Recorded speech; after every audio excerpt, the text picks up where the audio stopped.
So thank you very much for coming to this nearly the last session of MCN for this year. I've got a very distinguished panel of guests here with me today, but I won't introduce them all immediately as they're going to do that for themselves. But I will point out that up on the screen is all of our Twitter hashtags. So if you want to attribute anything to any of us, then as long as it's not too outrageous, then feel free to go ahead and do that.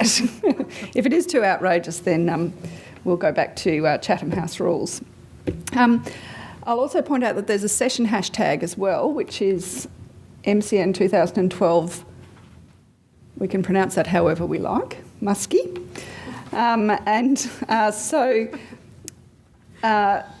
I really encourage you to, if you do happen to be tweeting, to use that session hashtag, particularly if you've got questions but you don't want to yell them out.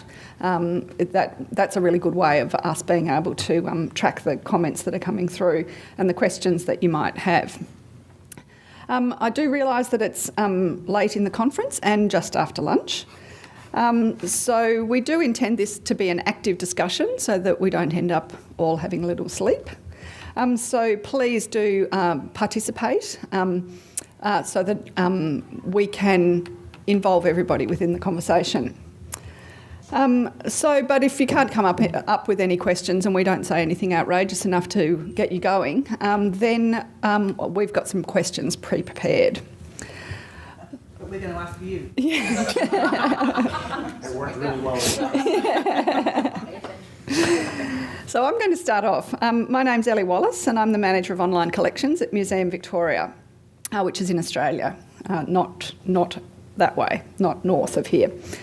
So what I've got in common with the other panellists today is that I work at a multidisciplinary museum that has both sciences and humanities represented. And in my museum previously, the sciences and humanities have really operated quite separately. They've had separate cataloguing systems, they've had separate methodologies for managing the collection, and they really do have quite different notions of who the audience might be when they put their information online. And there's a few things that have started to happen at my museum that have started to make me think that these boundaries are now being blurred, and that technology is helping to mediate or enhance or facilitate some of that. This photograph is up here to sort of show you what I mean. It's by an ornithologist, so somebody interested in birds. AJ Campbell is his name, and it depicts a group of men, including the photographer, on a scientific collecting trip. And we have many of AJ Campbell's collections, specimens within our collection that he went out and collected.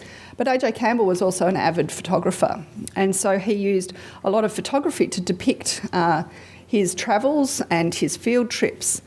It's depicting science, and it's also depicting history.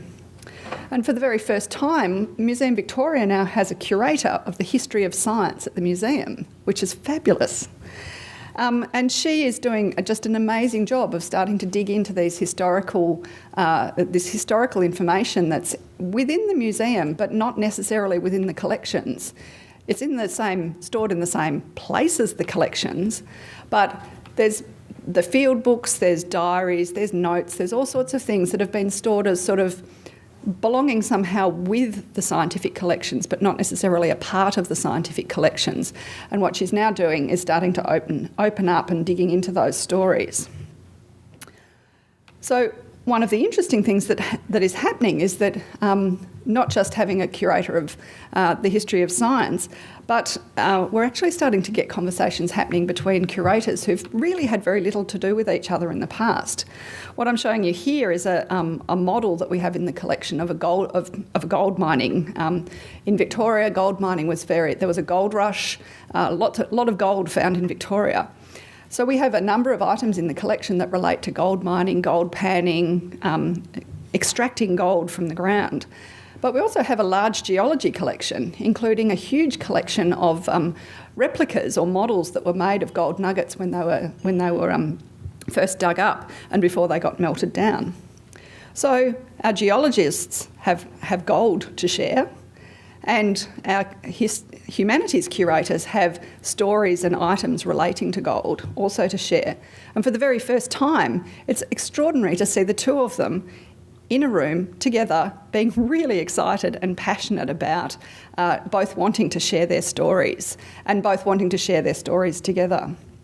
So just the very act of trying to get the information prepared to put it into our collections online is leading to some breaking down between the two disciplines. And what is left is the contribution that each of them can make to the overall story. So in some cases, the value to either discipline can be a bit blurry. And the next speaker the first speaker that I'm going to introduce and hand over to now is Ed Rodley.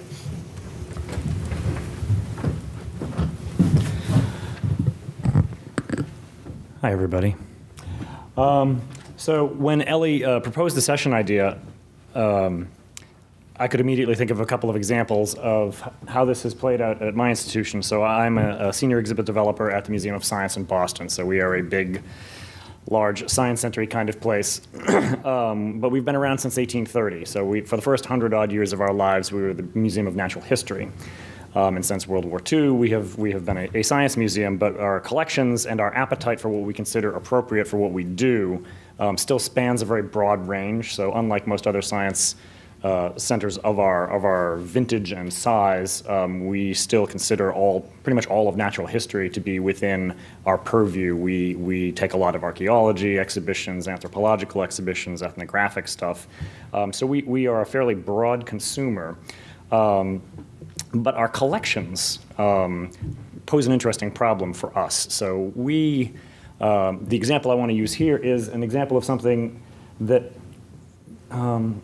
depending on who you ask, it might not even be considered part of our collections. So we still maintain the archive of the Society of Natural History that gave birth to us. And in there are lots of notebooks, naturalists' notebooks from the 19th century. And the example you're looking at is a notebook from a gentleman by the name of Dr. Shurtleff, who was interested in caterpillars in the 1860s. And we have lots and lots and lots of these things. And they are not really, they are archival material, but as Ellie said, they're not part of the collections. They're not accessioned. In some cases, they are more closely or loosely tied to the actual material we may still possess that these things refer to. But one thing that new digital technologies are making possible are the idea that we don't really know who the audience for these things may wind up being. And for this particular example, this is something I found while I was actually working on another project. And I was sitting in the archives and I was bored stiff, and I'd been in there all day and was, my nose was full of dust and things. And so, of course, I stopped working on what I was supposed to work on and started just pulling stuff off the shelves right next to where I was sitting. And going through this notebook, there's this lovely little cardboard card of a caterpillar with this weird red wax string around it. And yeah, advance. Come on. There we go. Okay. And in and of itself, the sketch is not so good. I mean, it's a field drawing. It was something he was obviously looking at. So it's use to us in terms of its what it adds to the entomological collections, or I suppose this is probably the herpetological collection since it's a caterpillar. Isn't really that great. But if you actually turn the card over, you find out that, in fact, Dr. Shurtleff was reusing something. And so what you're looking at is basically a corpse tag from the Union Army. And it records the sad fate of Private Eugene O'Neill, who, let's see, what did he die of? GSW through body, gunshot wound through the body. And then the card was reused for a Private Boyd who had an enteric fever. And it turns out that if you go look through the rest of the notebook, this is something he was working on in the summer of 1863 in Pennsylvania. And for those of you who know a little bit of U.S. history, there was all sorts of things going on in Pennsylvania in 1863, like the Battle of Gettysburg and various other important things. So there is this invisible information that is inside this object that has nothing to do with what our curator of collections would consider to be what this thing is about. So this document is, while it is also about caterpillars, it has another audience, and in fact, it probably has a bigger audience for the thing that it is not about. The historians out there are a very large audience. And there have been numerous examples of people who have talked about various digital projects where genealogists wind up being one of the major online consumers of pretty much anything having to do with information about the past. And I'd be willing to bet that nobody in this conference who has been putting stuff online has been specifically targeting them. So this notion that that these technologies allow us to reach audiences that we don't even know we're going to reach, and we can't even really plan for who they're going to reach, is sort of an interesting new way to think about what does it mean to be a good steward of our collections. So is it just enough to still take care of this thing if it's locked up in with all the other notebooks that, unless you are interested in what people thought about caterpillars in the 1860s, you're going to miss some of this stuff and all of the narrative that's in, particularly in field notes, all of the stuff that is in there that is sort of metadata or narrative about the collections object. So that's why I'm here. Thanks, Ed. I forgot to say that the structure for the session is that we'll each panellist is going to either stay where they are or jump up and just do what Ed just did, give us a short introduction to kind of what their framing and perspective is on this notion of blurring boundaries. And then we've got a whole lot of provocative questions that we've pre-prepared, and we can either discuss those or we can discuss what you'd like to discuss. But next up is Janet Carding.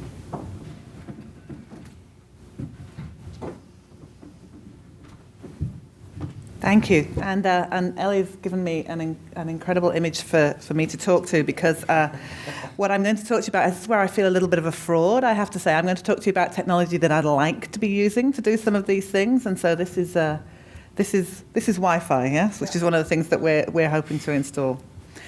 I'm the director and CEO of the Royal Ontario Museum in Toronto, and I've been there for 2 years, and we are an encyclopedic museum. We have everything from dinosaurs through to geology, through to textiles and fashion, through to contemporary art, through to Asian collections, through to European decorative art. So we are quite the place when it comes to collections, and the opportunities for crossover between the different collections is quite substantial. Before I became the director of the Royal Ontario Museum, I was the assistant director of public programs and operations at the Australian Museum in Sydney, and I was there for 6 years. And while we were in Sydney, we put together a new web platform which went live, I'm guessing probably 2008, 2009, so about 3 or 4 years ago. And that was a project that I worked on with a whole group of people, but particularly with Brooke Carson-Hewitt and with Linda Kelly, who might be names that are familiar to some of you. And what was interesting for us about that web project is it was an opportunity for us to put in a content management system so that we could democratize the access to publishing information. And we set up something so that if you'd gone through a simple training course and you understood how the content management system worked, you could create your own web pages, you could create your own project areas, and as you were working on different things, you could publish those direct. And what we started to find in that is that all sorts of interesting things were happening. And so we did get quite a lot of staff starting to work increasingly online, which was great. We also had a comments facility on all the pages, and so we got into this quite interesting situation where things were being put online and then we would get comments back from the public. And there was a whole diversity of projects, pretty much all of which are still on the Australian Museum website that you'd see them now. But for instance, we would have records of conversations that were taking place there. They became archives for some projects that we were doing that had a public dimension to them. Some very focused projects, for instance, we did one around intangible cultural heritage of Pacific material where we made videos and had people from creator communities talking about the objects and were recording their cultural heritage.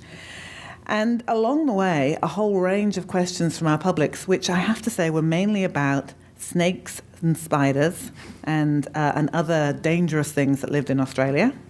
And Indigenous and traditional knowledge systems was another area that the public were really interested in. And then some quite specialist areas. So for instance, sea slugs was something which we got a lot of questions about.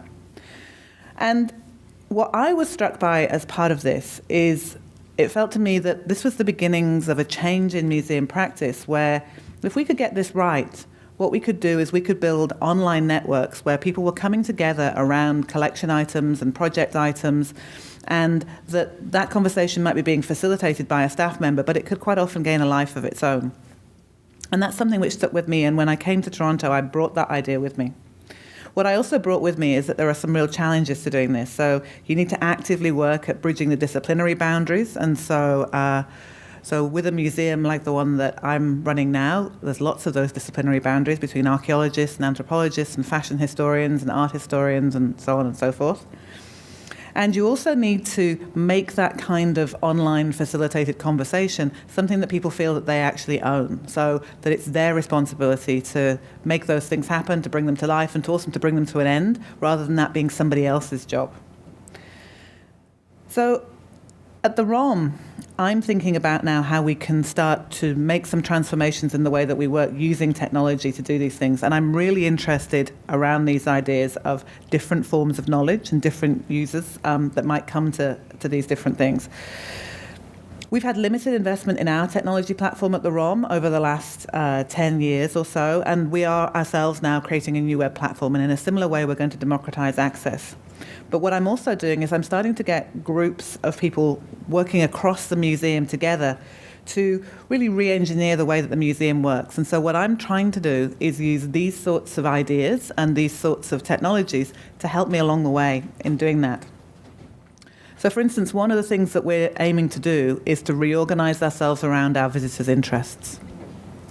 So that's the kind of thing that's easy to say and hard to do, but we've identified a whole series of areas where we think we've got something that we can really offer that conversation. We might have world-class collections, we might have expertise in areas, we might have great galleries or programs or things that we might do, but then we start to say, how does that become something which the public is starting to determine the kind of activities that we would do in that area? Now, this is at very early stages, but what it means inside the museum is if you adopt that approach, then pretty much everything necessarily becomes a cross-museum project team. And so right now, I've had meetings happening all over the ROM where people come together in rooms. And let me just tell you about one of them. One of the areas of focus that we believe our visitors are interested in at the Royal Ontario Museum is Canada.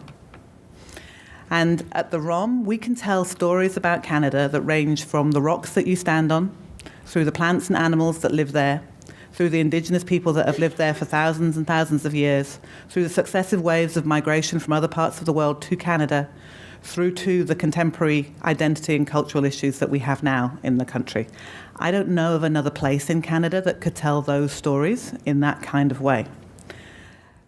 So a group of us got together in a room and we thought, well, let's start thinking about how we would do this and how we'd focus around the collections. And the fascinating thing was that the first meeting actually wasn't that brilliant. Everybody sat looking at each other and people said things like, well, we'll have to do this and we can't do that.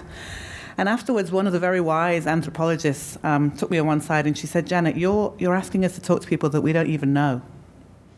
And I said, well, can you tell me a little bit more about that? I've only been here 2 years. I'm assuming that you all know each other. And she said, well, no, I've never sat with the education team before. I've never worked with the programming team that you're suggesting that we get to know.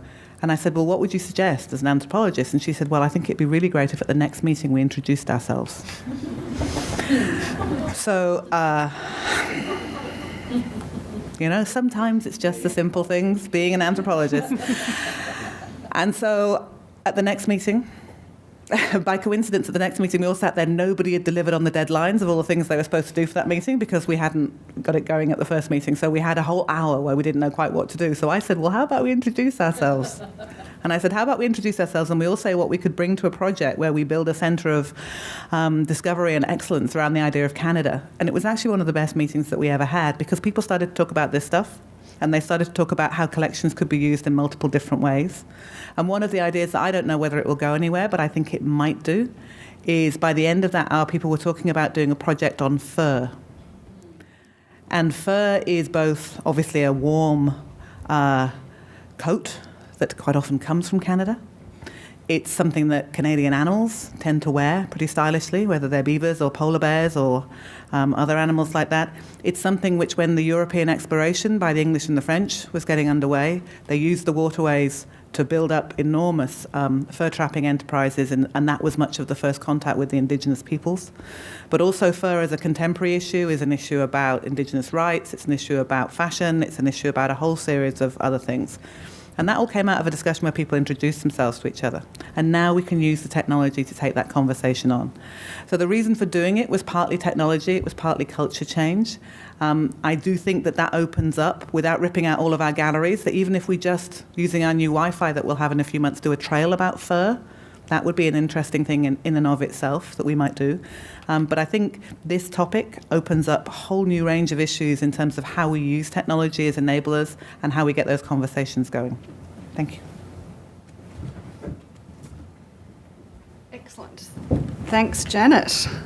Can I just say, from where I'm sitting, when I sit down, I can only see like the 4 people here. So when we open it up to questions, if you're over that side and I'm sitting down, just be aware I can't actually see you, so you might have to kind of wave a bit.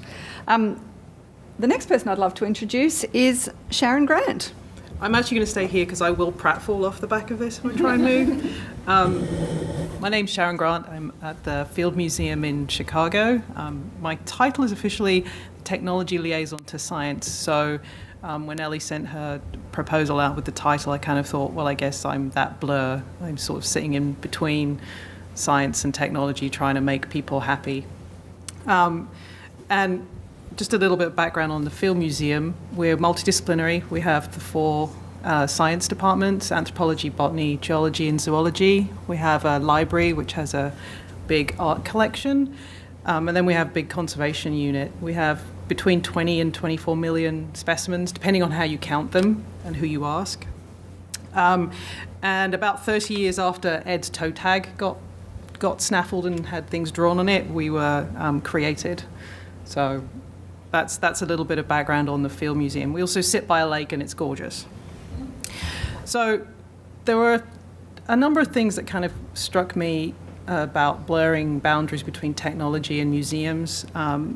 Coming out of our department in technology, we're very small. It's probably 12, 15 at most of us. We incorporate the web team, the social media. We have one person doing social media, all the systems people, the help desk. So we're supporting the whole museum. So it's scientists, exhibits, front of house, ticket sales, the stores. We have 2 stores at the airport. So we're stretched pretty thin and we're doing an awful lot of things. But a number of really good projects have come out in the last 18 months, which I think as a department we're very proud of. One of them was our website. So we relaunched the Field Museum website 18 months ago. And that was a project that cut across everybody. Everybody wanted a piece of it. And nobody wanted to take responsibility for it, so we did. And we opened it up to the whole museum. Right now, anyone who's a permanent member of the Field Museum has an account. They can blog at will. There is no moderation on our blogs, which is a great thing. It's lovely. What you tend to find, though, is that it's the people who are good at it, the people who know how to do it, who will do it, and everyone else is silent. So we broke down a boundary, but then we didn't have enough staff and enough people to help teach people to blog and teach people to post. So that's one of the things that we're going to have to work on. Second thing that we did was we launched what's called an IPT server, and I don't know if this audience knows too much about that, but the Global Biodiversity Informatics Facility, which is based in Europe, created a set of tools, technology tools, to allow natural history museums to share their collections data. So we put 1.75 million records, specimen records, up this year and made them freely available. We're still ironing out the Creative Commons rights and which licenses we should have on images, but the data is all freely there. And that's something that happens across a lot of the big natural history museums. But it's not public-friendly data particularly. It's what's it called, where did we get it, who collected it. It's very, very simple. So we haven't got to the point where we can easily write stories, and I've heard a lot about narratives over the last week, and it's something that now that we have stuff available, we'd really like to start working on. But we're kind of proud of that in the technology department. The other thing that we did was launch a new site for our permanent bird gallery. And so if you go onto the Field Museum website and look up birds, what you'll find is a very shiny, very media-rich experience. And that was a real collaboration across all of our departments, both science, exhibits, education. And that took an awful lot of conversations and backroom dealing and wangling. It was hard work, but we launched it about 4 weeks ago. And so people are really, really very proud of that. And if you get a chance, look up birds.fieldmuseum.org. There's lots of really cool images, videos, anything that we could find. And what we did there was we concentrated on what assets do we have in-house? Rather than trying to necessarily create new things, it was let's get all of the people in all of the departments to tell us what they have about birds. And then let's put it in a really, really cool container and give people access to it. And then the last thing I wanted to sort of talk about as a bit of an example was a series that we have called The Field Revealed, which is a set of 2-minute videos. And anyone in the Field Museum can be in one of these videos. But we actually hired some real filmmakers to come in and work with technology and work with the scientists to actually be polished and be professional about these things. We have a website anyone can post to, but we wanted something that would engage the public in a much more tangible way than just, hey, dear Mr. Curator, sit in front of a camera and tell us what you do. Somebody earlier said, a thesis isn't a story. So having the right people working together as teams is really, really important. So that's called The Field Revealed. If you want to have a look at that, that's something we're really proud of too. So I'm going to stop the examples there because there are other people, and if you have questions, and I have some questions that I'd like to ask the group that I'll prompt you with later. Thanks, Sharon. And so just in case you're wondering, Sharon's prompt image up here is all of those, what was it? 1.75 million, yes. I guess I didn't really talk about the slide that's up there. 1.75 million specimen occurrence records mapped. So every dot is a specimen occurrence record, and you can see, so that's just from the Field Museum, and you can see that the coverage is pretty global. Yep. And we have some very interesting stripy data, so if there's any citizen scientists out there who want to help us clean up some of this, now that we have it out there, please feel free. The stripy data is that those lat longs kind of following nice straight lines. Through the sea. Through the sea down next to Africa. So the Global Biodiversity Information Facility has upwards of 300 million records, yes, something like million. that. So if you take, organisations the world over kind of putting in global data with their coverage of specimen data right around the world, that if you print out the map with all the everything on it, the globe looks pretty well covered. It does, really. Yeah, absolutely. Yeah. Okay, so our last panellist to introduce himself is Adrian Kingston. And I do have some slides that will hopefully help illustrate what I'm talking about. Adrian Kingston, I'm a Collections Information Manager at the Museum of New Zealand Te Papa Tongarewa. It's the National Museum of New Zealand, and it also happens to be the National Art Gallery as well. So our collections are fairly diverse. We have the National Art Collection, but we also have history, Taonga Māori, Pacific cultures, and zoological and botanical specimens as well. So obviously, traditionally there would have been a big line between the humanities and the natural sciences, but over the last few years we've tried to smash them together as much as possible, at least in a data form, and there are actually more hooks than you would imagine.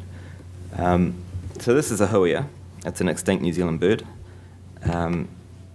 This is a late 1890s photograph of New Zealand natives birds actually in Canterbury Museum. So this is from our photography collection.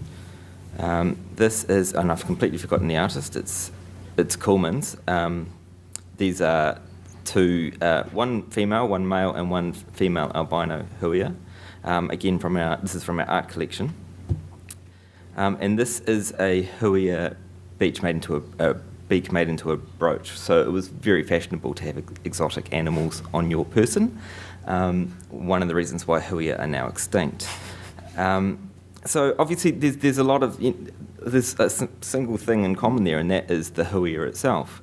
So traditionally you wouldn't necessarily have had a direct link, but what we've done is we've actually used the taxonomic hierarchy to describe our humanities collections as well.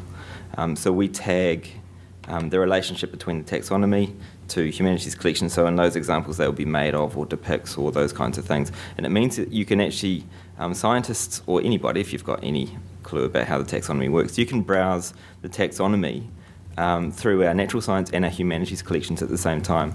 So in this particular case, you'll see our related objects is, see if I can pull up the mouse here. We have 20 specimens, but we also have 16 works that depict and 9 that are influenced by. And so you can filter those backwards and forwards. So it means that we're actually pulling those together. And taxonomy was one of the last one and most difficult because we don't have taxonomists on our cataloguing teams for our humanities collections, but we're starting to get more partnership happening because our natural science people really want to make sure that if we're going to do this, we're going to do it properly. And obviously we really want to make sure that we are making our humanities collections as available as possible. And so this is another one from the history collection as well. And so this is it, and you can see this is the object record for this tobacco tin, and along with all of the other traditional humanities cataloguing that we do, so what it's made of, what it depicts, what it is a type of, who made it, where it was made, all of those sorts of things. We've also got the related taxonomy as well. And we do all of this in a completely central system. Everything is centralised. It's actually based around the conceptual reference model, the CDOC CRM, which allows you to model these relationships. And so we've designed our collection management system to do that, and we've designed our collections online to reflect that. Get rid of that one. But that's only one example of a hook. The other thing is people, and all museums, particularly natural science museums, have got people who weren't just collectors. They were also photographers. They were documenting lots of things. They were writing letters. So they had relationships to all of these as well. And that's another hook that we use. So people are related across the collections. And place is another really obvious one. Doesn't work quite so well for us because we use different systems for naming places in the two different categories, but mapping both the species distribution and the impact of the materials or the objects that depict or were influenced by it on a map as well would obviously be really good. And the last example before we get into the questions is we're very fortunate in that we have a researcher who actually works across both collections. And the last piece of research that she did, this is Hoki Mati Harwood, is she used we have obviously an extensive collection of Māori cloaks made of feather and various other materials, and we have an extensive native bird collection. And so she's been going between the two of them and identifying the birds that are used in the cloaks by looking at the microscopic analysis of both the cloaks and the feathers. And that means that we can describe each of them, and again you can see the impact of the species on not only our collecting but also on the what the cloaks are made of and all of those kinds of things as well. So again, centralising it means that you can really it's about data and about linking, and it's not such a bad thing to do. So I might just stand back up just because I can't see half the room if I'm sitting down. But we do have one roving mic there as well. I'm just having a look to see whether you've all been tweeting madly. Last time I looked, only Ed and I had tweeted. Do you want me to tweet now? Yeah, you can tweet now. Yeah. So let me first, while I'm doing that, let me open it up to ask if anybody from the audience would like to start with a question or a comment. 2, excellent.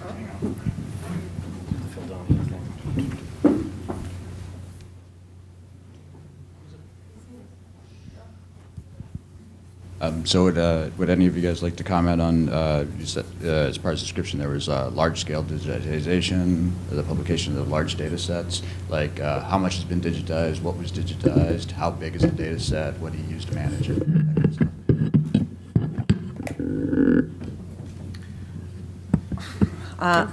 I can say from the ROM's point of view, in terms of our natural science collections, everything has a digital record, but much of that is not available online. But we have published to GBIF, I think, about 500,000 items.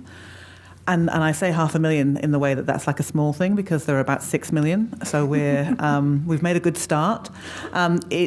Sharon will know much more than me, but they have wonderful names like HerpNet and Ornis and is it FishNet? Yeah, FishNet, Manus, HerpNet, and Yeah. It's fish, herps, mammals, and birds. Yeah, and they're working on the fungi at the moment. And so the best way I've found to find that information is to go to either GBIF itself and follow the links back from there, or to go to one of those individual sites. But I think for me, they whilst I find them quite fascinating, and I did undergraduate zoology, I don't think that they're terribly easy for non-scientists to access, and they're very much designed to be research tools, so they're for peer-to-peer networks, I think. But they're starting to be used in things like the Atlas of Living Australia and the Encyclopedia of Life. They pull that data from those data sets to those big collaborative things. Have you got the Atlas of Living Australia that you can show easily? Because that's my favourite, because the thing that you can do with the Atlas of Living Australia is you can put your own address in of where you live, and you can find out what's been discovered within the area that you live. And so I used to live in Balmain, and there was something like 5,000 species there, 3,000 plant species, 2,000 animal species. Most of them were at the Australian Museum where I used to work. And I found that quite interesting, that you could do that. It's probably not what the data space, I think, was originally intended to be able to do. There you go. But I think it is something that our public might well want to do with those things. Yeah, I mean, I guess all I have to add is the Australians have done a fabulous job of taking in some cases very sparse, and in some cases very sort of detailed scientific data, and making it public friendly and sort of usable. I mean, in terms of the Field Museum, we have something like 500,000 bird records up, which is our entire bird collection. They're very good at databasing as things come in. But for example, our insect collection, we have 150,000 records out of a couple million. So it's not a big data set, and it's mainly because they store them in the most amazing ways. You get jars with hundreds of thousands of very tiny bugs in, and so they're at a completely different place in their digitisation. So it varies subject by subject, group by group. If it's big and charismatic and cute, usually those ones are done, which is why the vertebrate groups are done. Flowering plants tend to be further ahead than kind of squishy things that live on a wall. But they're working on it. There are a lot of projects right now out in the science community trying to come up with ways to mass digitize some of these things. So some are better than others. It depends on your group. We're at a smaller scale in terms of numbers for everything that we do, but it really, your question does raise the issue of there are quite different needs for cataloguing and providing access to humanities and natural science collections, and we do see them butting up against each other in our online collections, particularly as they start to merge a bit more the access, because you may all of a sudden end up in a science world. Particularly with like the species distribution is really important, but to do that the data is reasonably sparse, and but we have lots and lots of records. So you would do a search, you may be just a free text search for lice for some reason, so you'll get hundreds or thousands of specimens back, none of which have an image, and they're not particularly useful individually. It's only when they're mapped and you see them as a group that they get their value. Which is completely at odds to how you would want to access the humanities collections. So we do have that little technological barrier to get through in terms of actually making them available usefully for anybody. But yeah.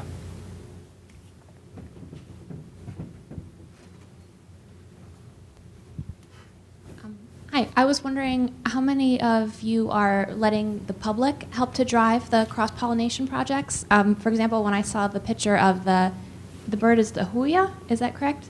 On the cigarette box, I was wondering why a cigarette company would pick a New Zealand-specific bird for their logo, if it's just because it's so iconic or if it had some kind of meaning that's been lost. But we've been surprised at our museum of sometimes these questions from the public have been absolutely brilliant. So I'm not sure if any of you have started that kind of crowdsourcing of these projects. Yeah, I can take some of that, I guess. Yep.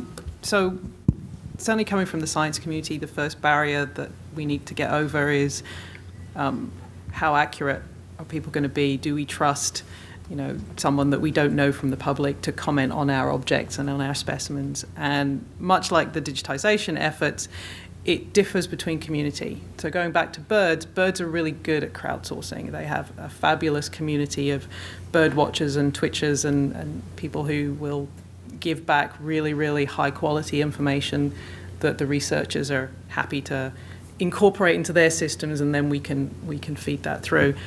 Other groups, not so much. But we do have a couple of really good projects that we're starting up with the Adler, the planetarium in Chicago, and they have a really good group who are going to help us do some of that, especially with the bryophytes, so the mosses and the lichens and those groups. But it took a collection manager to actually do a pilot project with some school kids and have them measuring leaf size, the bract sizes, and then coming back and saying, well, they measured them, look how accurate they are. So he could then go to his curator and say, it's okay, we can do this, they're going to be fine. But until we got over that hurdle, it was, oh, no, we mustn't do that. So we're starting to go that way. For us, it's one of the potential things that is opened up by the new ways that we're going to be working at the ROM. And so far, in terms of identifying these areas that we're going to focus on, we've done that through, how should I put it, traditional audience research. So we've done front-end evaluation, where we've talked with people about what they already know about the museum in terms of its collections. And what I can reveal is that our audience knows that we have dinosaurs. After that, things get a little bit hazy. And that's great. That's really, really good. But it means that we've got a whole lot of work to do. But when we say things to our audience like, well, do you think Canada should be a focus of interest? That it's a resounding yes. And then they start to give us examples of the sorts of things that they'd want us to explore. And so that's the very early stages, and that's coming through that kind of audience research. We haven't yet started the crowdsourcing, because my feeling is that you need to be very respectful about those things. I mean, we're really tempting to go out there now and just ask somebody, what we should be doing, but we need to have a way of following through on that if we're going to start those conversations off. And so I think that will be something that comes at the next step. But I guess the last thing is just that I'm really I'm taken by what Sharon said about working on the mosses, and I too was really struck by the people at the Adler Planetarium and how they're building in citizen science into some of those things, and I think that there's a lot of potential there as well in terms of how we take forward some of these things. For instance, we've got somebody who's spent most of their career working on black flies, and in Canada the black flies come out at a certain time of year and they bite you. And he's, he knows everything that there is to know about black flies. And whenever he goes to give a talk or is involved in any kind of public presentation at all, what everybody asks him is, they either talk about Algonquin National Park and they say, so when should I go and when shouldn't I go? Or they say, I've got a cottage and it's here, and they describe where it is geographically. So what would be the point, again, that I shouldn't be going because the flies are biting? And I said to him, you must get asked that a lot. And he said, oh, yeah, all the time. And I said, but that's amazing, because they all see that your research is incredibly relevant. The fact that you're working on distribution patterns due to climate change as well is great. It becomes a gateway into those things. But people really want to talk to you about your research. They find it incredibly useful. So it can come from different directions, but that's all I can say on that one, I think. It sounds like an excellent app. Yeah. When will I be bitten? Yeah. Because I've got control of the computer up here, I've cheated a little and just put a couple of websites up. One, just going back to the Atlas of Living Australia and how they're crowdsourcing. So there's a portal called the Biodiversity Volunteers portal, and what they're using that for is to crowdsource assistance with transcription, basically. So the transcription started off with a photography project, and there's been another big digitisation project also going on in the South Australian Museum, and you can tap. The person sitting in front of you is managing that project, so you can tap her on the shoulder afterwards. Both of those projects have been photographed, so we have a large backlog, as many entomological collections do, of unregistered material. So what the Australian Museum has been doing, as well as the South Australian Museum, has been photographing the insects and then asking people, the crowd, to help transcribe the labels, to get that label data and get it into a registration. It then sort of expanded into starting to digitise field notebooks as well, and so now there's field notebooks up as well, which allow people to. So these are the field notebooks that, as you walk through the collections and you find them, and you go, oh wow, pulling them off the shelves, digitising them, and then getting them transcribed as well, and pulling the information back into the collections. And the other site I had up is our own, Museum Victoria site, and all I wanted to say about that was just that in terms of giving people an opportunity to participate, we allow on every single object page, allow people to ask a question or leave a comment. And we get lots of great information coming into the collection that way, with people offering up what they know or asking questions about what they found.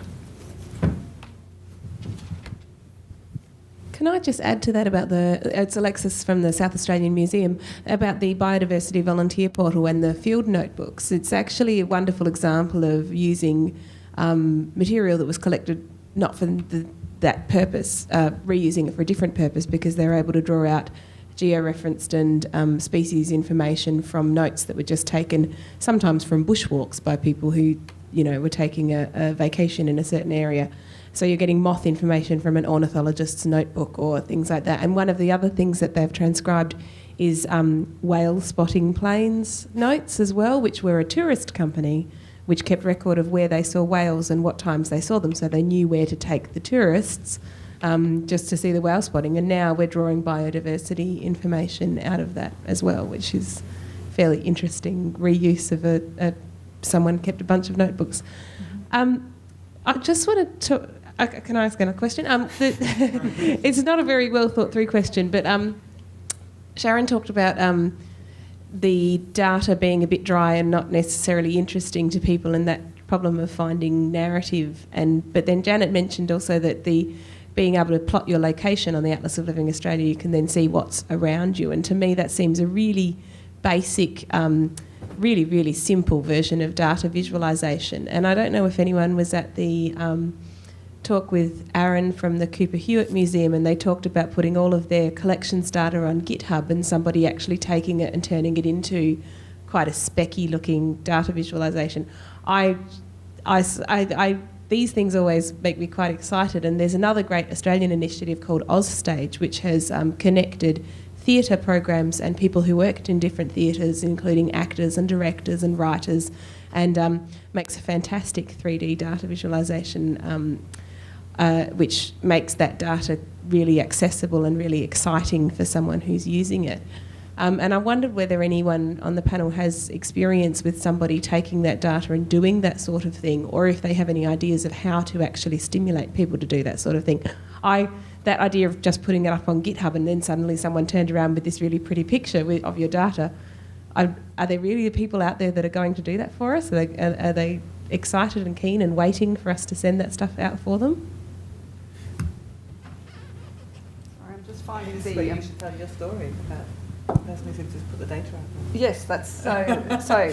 Thanks, Alexis. One of the questions that we had prepared was a colleague who is up in Canberra, who many of you might, or some of you might follow on Twitter.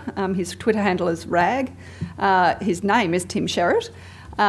And he tweeted at one, so he's interested in digital humanities, and he takes he takes data sets from the National Library, the National Archives, and does amazing visualisations and amazing things with them. At one stage, he was frustrated by museums and libraries and archives wanting to put all this contextual information around and do the interpretation work.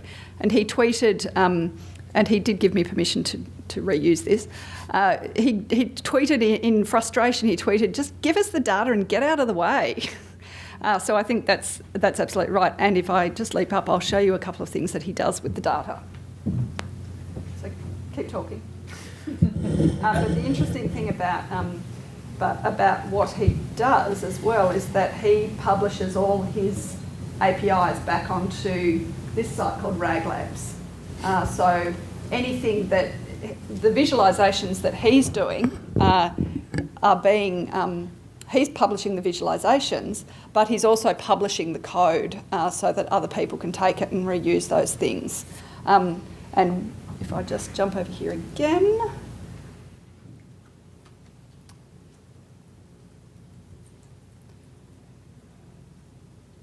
Thank you, Mr. Google. One of the projects that he has worked on,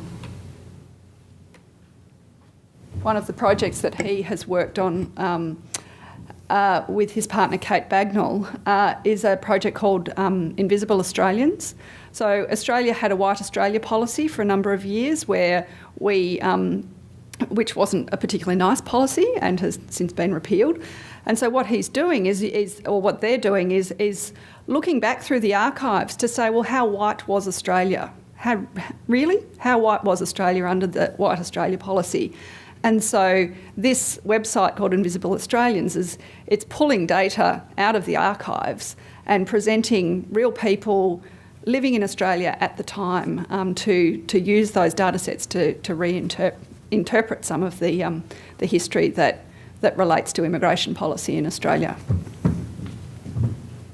I'd just like to make a point about making data available. Related to that is also the linking of data, and this is something that we're really focused on internally, is trying to link and at least have the frameworks for linking internally as much as possible so that it makes it easier to link externally. And so that's one of the reasons why we don't want to have two separate feeds for our humanities and our natural science collections, is we actually want them to be available in a single feed linked up through the people and the places and taxonomies and all of those sorts of things, because then you can build even better things that aren't just science-based or aren't just humanities-based. And I can imagine somebody like Tim or Chris at Digital New Zealand who really can make amazing things out of stuff if they've got the data and if they've got it in a useful form. Ed, do you have anything to add to any of these? No, I don't think you can get away with being the microphone guy. Well, one of the main differences between my museum and all of yours is that we stopped actively collecting in the 1930s. So we have essentially a fossilized collection of everything that we hadn't deaccessioned. So a lot of the issues, they're different. We straddle this strange boundary between being an interactive science center and a museum and a natural history museum. If I find a place to hop in, I will just making sure. In. Thank you. That was very inclusive of you. I think, certainly with the big collections, there's a fine line between how much of the interpretation do you do and how much do you just say, well, let's concentrate on getting stuff out and let somebody else do. And given that we have such a small proportion of our data either, recorded electronically, let alone imaged, I think the big push with a technology department as small as ours and a curatorial and collection management staff that's being stretched is, well, tell you what, we'll get the data out and let somebody else play with it. But the technology has only just got to the point where it's easy for us to do that. I can now update my data sets on GBIF whenever I want without having to have 6 degrees in computing science. I think one of the, just going back to the Atlas of Living Australia example as well, that one of the biggest uses of one of the things that they focused on with the Atlas is the ability to easily download data sets. So if you want specimen occurrence data, come to the Atlas or come to GBIF and you can get it. Certainly for Museum Victoria's collections that I've looked at, we've put up about 520,000 records into the Atlas. Those 520,000 records have been downloaded over 6 million times over the last 12 months. So people are definitely saying, yes, just give us the data. We'll go and do whatever we want with it. So there is certainly value in just putting the data out. And one of the provocations that we had was to ask whether we bother with websites, whether we bother with this contextualised information, or whether we should just build APIs or build linked data triple stores and put Sparkle endpoints on them and just let people come and get the data. Yeah, you can go with that one. Brian.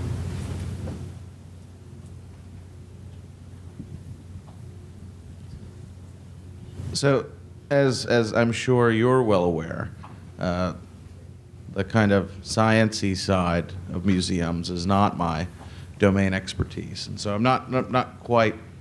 I'm still learning how that side of the house or that side of museums operates. But, I mean, what is the point of calling it a museum if there's no interpretive content? Sorry, I'm an art museum guy. I was thinking the same thing, and I guess that I don't have a complete answer to that, but two random thoughts. One is that sometimes the museum is a resource for people to come and access in different ways, and data is one thing that people might access, and they might want to do it in different ways. I think the other thing is that whilst if we can put the data in these formats and put it out there, it doesn't stop us also deciding that we're then going to do projects which interpret it in different ways. I mean, we can bring other people into those projects, but it allows us to also be users and interpreters of that in different ways, and to do that either in conjunction with our audiences, to do that through a variety of different ways with the staff. It would allow the humanities staff, for instance, to access science data. So it allows us to also do those things and experiment. And I guess that would be as far as I'm thinking. But like you, I was thinking almost exactly the same thing. We do have stories around our natural science collections, and we get a lot of those, the strength of those stories or the variety of those stories by mixing in the humanities collections. I mean, there really is more to tell there about culture and nature mixing, and that's where the cloaks and the birds, telling stories about the cloaks, the mana or the respect associated with a particular type of cloak will depend on who made it, but also what it's made of, and what it's made of will depend on how exotic the bird may have been, or why that huia was on the tobacco tin. There is lots of stories, and we do that, but we also can't tell all the stories, and so it's both ways. I guess that's actually one of the questions that I had on my list of notes was sort of, are all collections equally friendly, and why do we actually have the things in our collections that we do? And sort of certainly looking back at the Field Museum's history, we were a museum before we were a research institute, and our purpose was to educate the public on things they couldn't see in places they couldn't go, and so that was why we were there. But then over time, your focus shifts, and so we have a really large research background, and the reasons that we collect now are preservation of cultures, preservation of biodiversity, and so we have this dual purpose. And it's hard to be a natural history museum because you wear many hats, and so we have active exhibits departments and we have public engagement. That's our history, and it's important, but we also have this sort of almost research institute hat, and so you have to keep switching them on and then blurring the boundaries and trying to get them back together to present, back to the people who made you. So yeah, I mean, that would be my answer to why. I don't know if that helps. One of the challenges that we've had at Museum Victoria with planning, sorry, I have to go like this to see everybody, with this idea of putting just the data out onto our collections online. So with collections online, putting humanities data up there has been relatively easy because you can work at the level of the object. Whereas with sciences data, if you work at the level of the specimen, then, you know, one pickled shrimp is pretty much the same as the next pickled shrimp. It's got a little bit of data different about it, but for all intents and purposes, one's the same as the next. So what we've been working with over the last probably a bit over a year or so is working with the interpretation for the sciences is to start to write profiles of the species, so that if somebody wants to know about wombats and they do a search for wombats and they land on our site, they'll actually get to find out about something about wombats. So what do they eat, what eats them, where do they live, how do they live, what's their biology.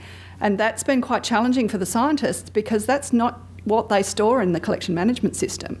The collection management system operates at the unit of the specimen. And the other thing is that it's the biology and that sort of thing is the intrinsic knowledge that the scientists hold. So they don't feel like they need to write it down because it's like, well, I know what a wombat does. I know what a wombat is. And so that's been quite challenging to get them around to seeing that if somebody wants to know about wombats, then there's only a very small group of people sort of worldwide where the very first thing they want to see is the specimen occurrence records. And for everybody else, they want to see something about the animal. And so that's been quite a challenge. So that balance between interpretation and just giving the data. Because what we get back is, oh, okay, well, I'll write the species profile. But people will still be able to get to the data, won't they? Do you want to talk about EOL a little bit? Maybe that is... Could do. But let's have this question. Well, actually, if I could just make 2 quick points. Me personally, I've been in the data storage industry for 20 years, technologist 20 years. Last several years, I've been working in cloud, big data, that kind of stuff. And so 2 quick points, especially on the API front. Right?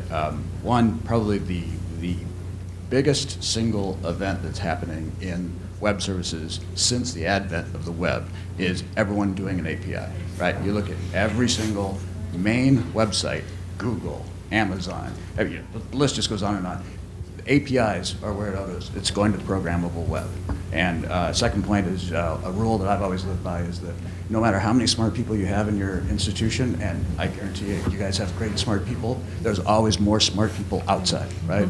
So make the data available, publish it through APIs, still do your interpretation, you still have experts there, but it just makes it available to the wider audience. And I'd just add to that, we don't hold all the data either individually.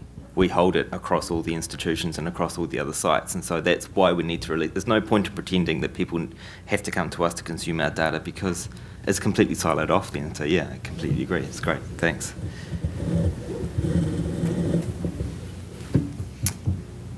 I'm not sure what I want to say about EOL, so I'm going to park that for a moment. All right, I'll leave that with you. Yeah. And let's just go back to my pretty bird picture that I keep skipping over. That was a picture that I just found when I was trawling around collections online last night and thought, wow, it's pretty.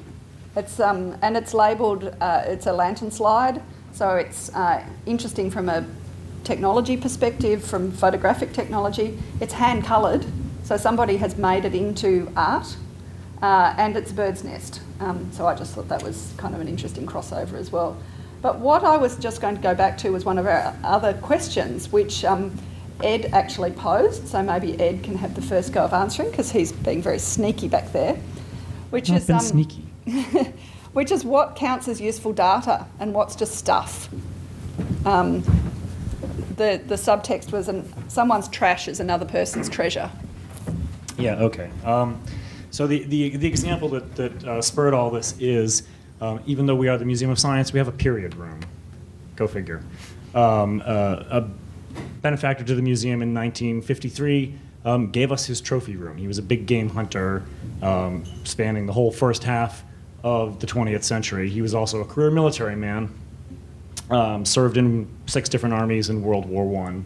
And when he died, the museum got this incredible collection of stuff that you could say safely sits on sort of the edge of our mission. There are lots of dead animals, most of which he was intimately involved with making that way. So, you know, for natural history's reasons, that you could sort of see, okay, I can see why this stuff is at the Museum of Science. But then there is this entire room, and quite a large room, full of everything that was in there on the day he died, all, you know, carefully transported to the museum and reassembled, but then just sort of left, because the thing that we counted as what was the useful data to us was talking about conservation, changing mores in regards to the natural world, you know, the difference between being interested in nature, meaning going somewhere and shooting things and bringing them back because you love nature, the sort of Teddy Roosevelt mentality of being both an ardent environmentalist and thinking that killing things is the way that you study things, to the way that we have a slightly different perception now, and which would cover probably, you know, 60% of the stuff in the room. But then there's all this other stuff. I mean, it's a very strange project. I mean, literally the stuff in his drawers is all the stuff that was there when he died. You know, bills, gum wrappers, crazy stuff. None of which gets really counted as data. So we have a data record for a cabinet full of whatever, like 25 volumes of miscellaneous photographs. And it turns out that most of them are his scrapbooks of his service in World War I. He was, of course, also an amateur photographer and filmmaker. So we have several thousand images of pretty much the entire scope of the Western Front of World War I from an eyewitness perspective. Not really useful to us, not really germane to what we see as being our mission, but we are the stewards of this stuff. We agreed to take it, we have agreed to preserve it, and we don't know what it is, and we're not going to be able to figure out really what the stuff is. But does that mean that it's not valuable? Particularly with the centenary of World War I right around the corner, you know, one could easily see there's probably a global audience for this information. It will, of course, require us to think very differently about this, you know, cabinet full of X volumes of mostly assorted photographs, and trying to turn that into something usable, something of global interest is going to require us to have to think differently and make some very hard decisions in terms of things like resources. I mean, who has adequate resources to digitize anything? Anyone? Right. So, you know, the technology forces you to have these kind of weird conversations that you wouldn't have had like 15 years ago. There would be no question, and obviously that's why none of this stuff has been accessioned, you know, or adequately registered, is because there was no possibility that this stuff would be made useful. But now, pretty much anything can be made much more useful because you can disseminate it. So how then do you decide what become the things that you focus on, the things you don't? Because if we decide to digitize this collection of stuff, that means our curator and both of her assistants are going to be not doing all of the other stuff they're supposed to be doing for a long period of time, because these are in terrible condition and will require, you know, tremendous time and energy to put out there. So is it worthwhile or not? I suspect if you talk to a World War I historian, they would say, yes, please, do it. We want it. I imagine that is also the case. And you know, I've been toying with the idea of proposing some sort of crowdsourcing project because, like everybody else's photographic collections, of course, it's also completely unannotated. So none of the portraits of people have any names associated with them, or they say Henri. You know, but Henri's wearing a uniform that somebody out there probably could say, you know, that is a Belgian cavalry officer's uniform circa 1915. But we're never going to find that out for ourselves, so we're never going to be able to adequately collect the value that this stuff could have unless we put it out there and let other people help us figure out what it is.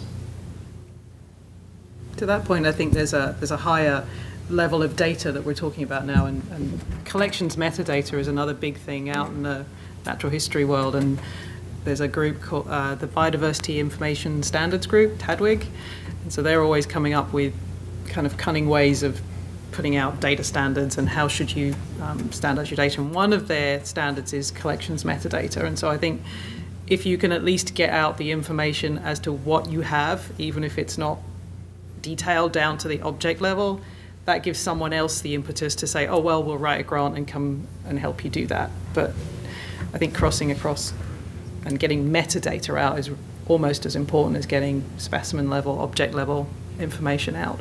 Yes, and I agree. And on some days, I think if you can get to the point where you can get enough out there that you can see who complains about not having more, then that would probably be a successful strategy. Yeah. Yeah. And I think, are there any archivists here?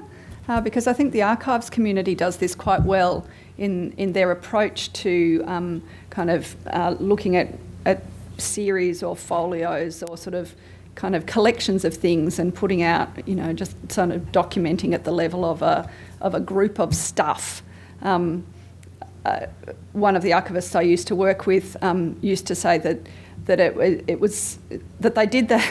So this is self-disparagement. I'm not disparaging the archives community, but that the work of an archivist can be quite dull. And so if you've got things at the level of a group rather than individually cataloguing every single item, then you've still got that possibility for serendipitous discovery. Whereas if you've got everything catalogued and you just go and look it up on a database, then the archivist's work is very, very dull because it's already there.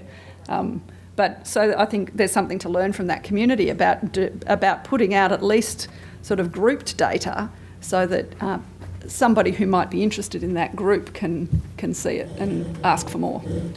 And I think also it is interesting because it's not a priority for your institution, but there is a way of prioritising it if you kind of know that it's there. And with World War I centenary coming up, there's going to be lots of crowdsourcing initiatives. There's potentially even money. There's going to be a really big push from the community. So, like you said, if you've got some awareness, then you can go, okay, we'll just shift a little bit of resource because we know it's a way to get through some of this backlog, that it's the only way that we can prioritise, and we'll just take the opportunities we have and still achieve something really, really cool.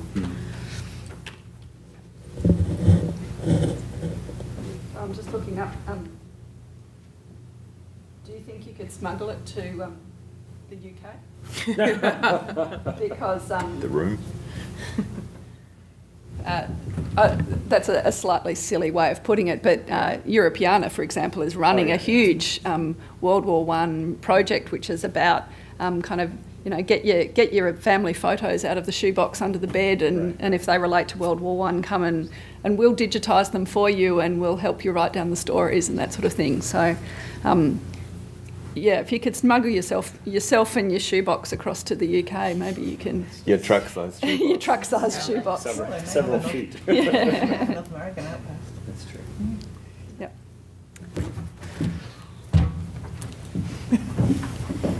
Notice how we're letting Ed do the roasting. The rest of us Nobody- are sitting here. This is actually a suggestion for you. Have you considered contacting any of the historian associations that are out there, and just getting in touch with someone who deals with World War I history? I mean, they would probably be willing to help you out in some way, I'm sure. Yes. The short answer is not yet. One, I don't want to spend too much time focusing on my problems, although I love to. One of the things that I'm particularly conscious of for this particular collection, since it is something that is sort of on the edge of the museum's main mission, if you raise awareness, then you're sort of obligated to do something about it. So getting to the point where you can make the clear value statement of why this is something even worth investigating. To get back to earlier with one of the things that happened in the director's session here, where they were talking about building that broad horizontal consensus of having enough people in the organization who say, well, this could be potentially useful, is the thing that I haven't done yet. And so I would not feel terribly comfortable going outside yet, because that I have seen in the past that not work well when you have an outside impetus saying, we want your stuff, where's your stuff, we want your stuff. So yes, that would be one way to go. To get back to the Europeana thing, one potential that has just occurred to me, of course, is that since he was, this gentleman, Colonel Colby, was in pretty much every major Western army because the United States entered very late. So yes, I mean, all of the stuff from 1914 to 1917 is when he's in the Belgian and French and British army, so maybe there are possibilities. The stuff is very fragile, though, so it's not going anywhere. The curator won't even let me touch it. She's probably right not to.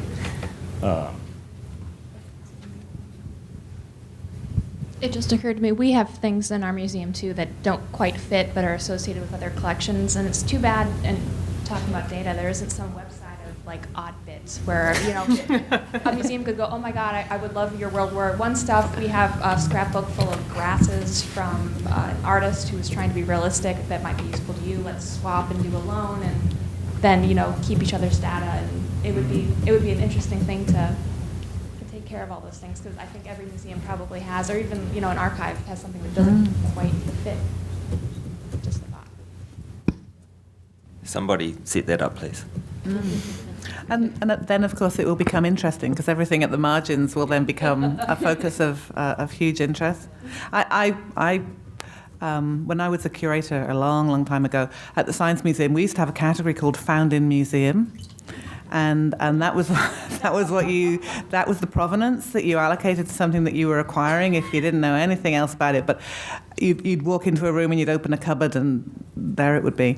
And I sometimes thought that we should do an exhibition of stuff that's been found in museums in a similar sort of way that, you know, then we'll make it interesting by putting a spotlight on it. That's a better category than lost in store. Yes. Glass half full. Glass half full. Yeah.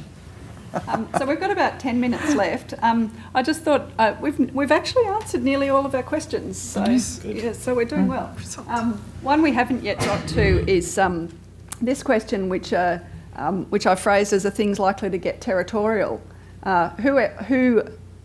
Whose job is it to interpret objects that may have little scientific value but great cultural value?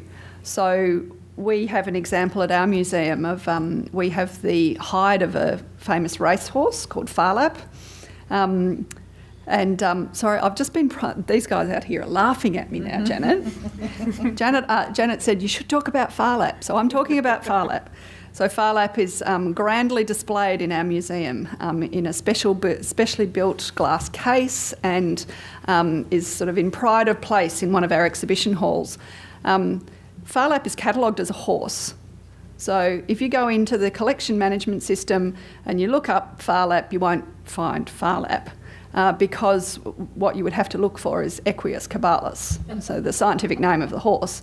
And there's just a little note in the notes field saying, oh, yeah, this is some racehorse called Farlap, you know.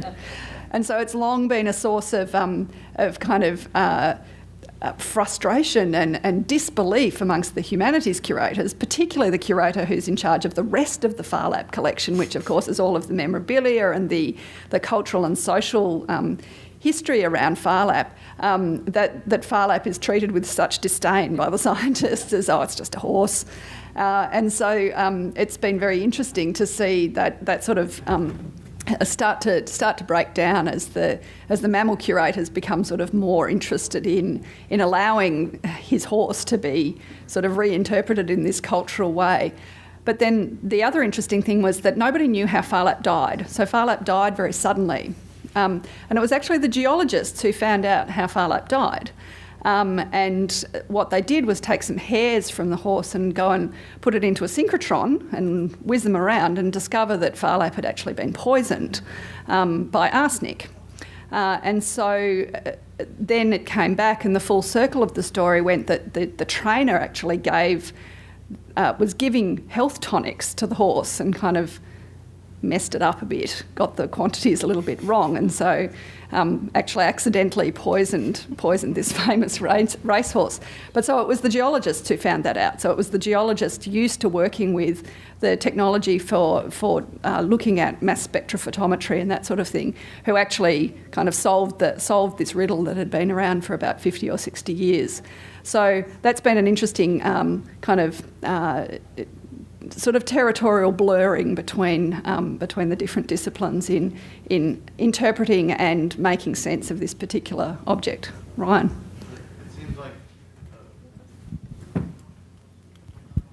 it almost seems like Farlap then becomes a weird, almost meta internal case of data versus interpretation, which is, as soon as you said that, I was like, that's exactly what we were talking about a moment ago. But the thing is, it's not that rare. There's actually quite a number of those stories across the collection. So but that's the one she said. Yeah, no, and that's the thing. It's like that is the question: is how do we get past those territories? And can I just mention that it gets weirder with Farlap because these guys over here have got some of Farlap as well, and you could almost say that maybe we should put that data out there so that you can put Farlap together online, even if you can't be together in real life. Is it the skeleton that you guys have got? We've got the skeleton, and National Museum of Australia has got his heart. Yes. So he's all over. Poor old fucker. I was just trying to find you a good photo of him, but. If you go to Tiara, they've actually put them together virtually. Have they? Told a little story. I guess coming from the data side of things, I'd say that you want to focus less on the story of Farlap being a narrative, and it's about teaching scientists that data and information are hierarchical. There are layers, and so if you actually interpret what you're calling a story or a narrative as information and extended data, then actually you get a better uptake from, and they're more likely to include that information in the collection's object itself. If you talk about it as a story or a narrative, they will absolutely not put it in the collection management system. But you redefine it subtly and sneak it in. And if I could just comment on that, I think that is something that we need to pay attention to because I'll give you 2 examples. When I was at the Australian Museum, there is a skeleton gallery at the Australian Museum, and there is a skeleton of a large elephant. And again, it's very much discussed in taxonomic terms and anatomical terms, but also that elephant has a story in that elephant was Jumbo and was at the Taronga Zoo, and there were many people coming to the museum who were actually older visitors who as children had seen Jumbo. And I think for quite a few years the museum didn't really like to talk about the fact that this obviously at some point had been Jumbo, but as time goes past, pictures of Jumbo and those sorts of elements. And what I would say is that whenever the curators were talking about it, they would always tell people that it was Jumbo, but it wasn't recorded anywhere. And so, and we have another example of that at the Royal Ontario Museum where we have a rhino, and again, people talk about the rhino. And so you have this interesting thing that I think you're absolutely right about layers of knowledge, but there's this conversational knowledge, which is almost a sort of level of insider knowledge, which everybody in the museum knows, but quite often doesn't share. Unless you happen to meet one of them. Whereas I think that some of those stories are actually fascinating, and certainly I know in the case of Jumbo that our visitors were very interested in that when they found out. And so I think there's a level of, I don't know what the category would be, but almost like insider knowledge or stories I've heard about this object or something like that we have to find a way of keeping as well. What we did at the Field Museum, which was kind of sneaky, I guess, the collection management system that we use has different modules for different things, and there's a lot of territorialism around the taxonomy module, so the module that holds names. There's a lot of territoriality around the catalogue, and that belongs to the individual collection manager and no one else. But there are other modules, and we have a narratives module. And so we began the conversation with them and said, okay, so what about if we store these bits of information, these anecdotes, these stories, in the narrative module and then just link to your object? Is that okay? And actually, they were fine with that. And so we actually are starting to get the information in there, and at such time as we actually get our website ready to hook to our collection management system, we can say, so look how easy it is to put this story in with your object, and it's not contaminating your catalogue, and your taxonomy is clean, and they're much more comfortable with that. So it's about finding the path to getting people comfortable with linking the information, I think. Great. That's a great example. I just have a general kind of data question for the other half, the museum house. Is there a name authority for animals? Is Farlap in any of the controlled vocabularies? Or Jumbo? Yeah, we treat Farlap as a person. We also have Oppo the dolphin. Can you have that conversation with Tweetable moment. We have Oppo the dolphin. We have King Dick the lion, and these are all animals that exist not only as specimens. We do have the specimens. Well, not Oppo, we don't, but they are significant New Zealand historical stories. So they are characters, and we definitely do that. And we use the narratives module in the same sort of way, and we also use the taxonomy to say that they were a particular species and link up as much as possible. So. Not only does it sort of provide ways to describe, it also provides many points of access, which is really important. The key is to keep the data in one place. What you don't want is to have, your anthropology curator writing down stories in his database and then your mammal curator writing down theirs in a separate. So you give them different points into the same system and make it look different so they think it's different.